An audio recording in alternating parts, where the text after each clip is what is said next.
Apprendre le vin. Bonjour, mon nom est Béatrice Dominé et je suis l'œnologue de Divine. Aujourd'hui, j'ai le plaisir de démarrer une nouvelle saison de podcast avec le thème des spiritueux.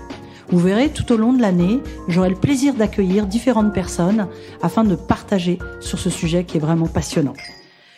Pour démarrer, je voulais reprendre un sujet qui me paraît essentiel, qui est le b.a.-ba de la dégustation. On l'avait fait sur les vins et j'aimerais commencer cette saison sur les spiritueux de la même manière.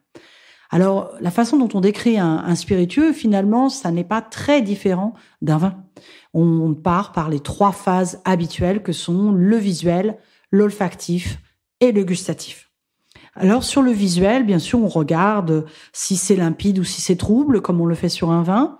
Là où ça va peut-être un peu plus diversifié, je dirais, c'est sur les couleurs. Parce que finalement, les couleurs de vin blanc, on part de jaune pâle à jaune ambré, parfois légèrement brun, sur les rouges de rubis à vraiment très sombre, presque noir.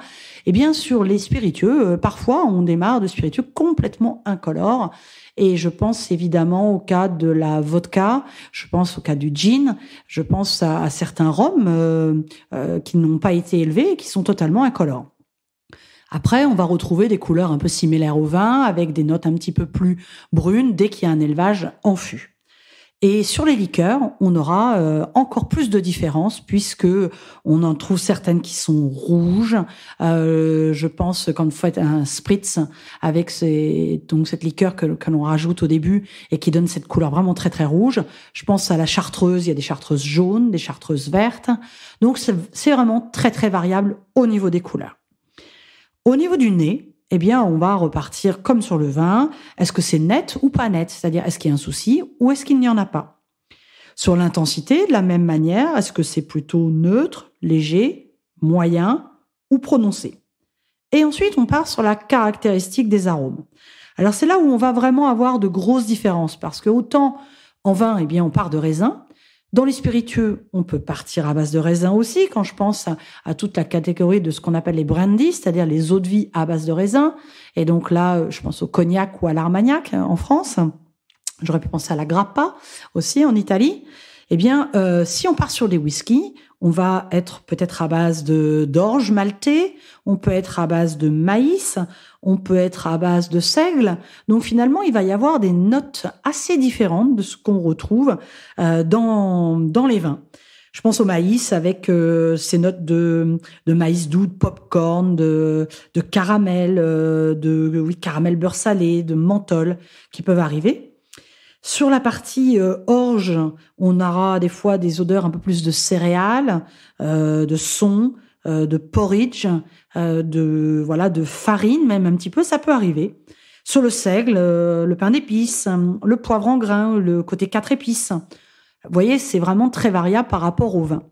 Je pense aussi à ces spiritueux que sont le mezcal et la tequila, qui sont faits, eux, à base d'agave, où on va retrouver des notes encore différentes, bien sûr, qui rappellent l'agave, mais aussi le poivre en grains, l'olive parfois, des légumes racines.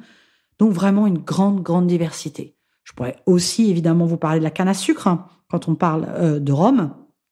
Et là, on va avoir des notes parfois d'herbes coupées, de mélasse, de sucre caramélisé. Donc une grande, grande diversité aromatique. Ensuite, en bouche, on va retrouver des textures. Comme on parle de vin, on parle aussi de texture en spiritueux. Est-ce que le spiritueux est sec? Est-ce qu'il est pas tout à fait sec? Est-ce qu'il est plutôt moelleux ou doux? Et puis, la texture aussi, qui se rapproche du monde du vin. Est-ce que c'est plutôt rugueux? Est-ce que c'est plutôt souple? Est-ce que c'est volumineux? Vous voyez, on retrouve un peu ces mêmes notions. L'intensité des saveurs aussi, qui nous rappelle le vin. Est-ce que c'est plutôt léger, moyen ou prononcé? Et puis enfin, la finale, est-ce qu'elle est courte, moyenne ou longue? Et vraiment, vraiment, pour terminer, la complexité. Est-ce que c'est quelque chose d'assez simple, d'assez complexe ou de très complexe? De tout ça, on en déduit finalement des niveaux de qualité je dirais, alors défectueux évidemment, on essaye de ne pas en avoir, mais peut-être juste acceptable, bon, très bon ou excellent. finalement, avec toutes ces différentes phases, vous êtes capable de nommer ce que vous ressentez sur un spiritueux, ses qualités, et puis de savoir si vous avez aimé ou pas aimé, et de faire des comparatives. Voilà. Eh bien, écoutez, je pense qu'avec ces quelques notions, vous êtes prêts à déguster les spiritueux. Alors, je vous dis à très bientôt pour un nouvel épisode de podcast sur les spiritueux.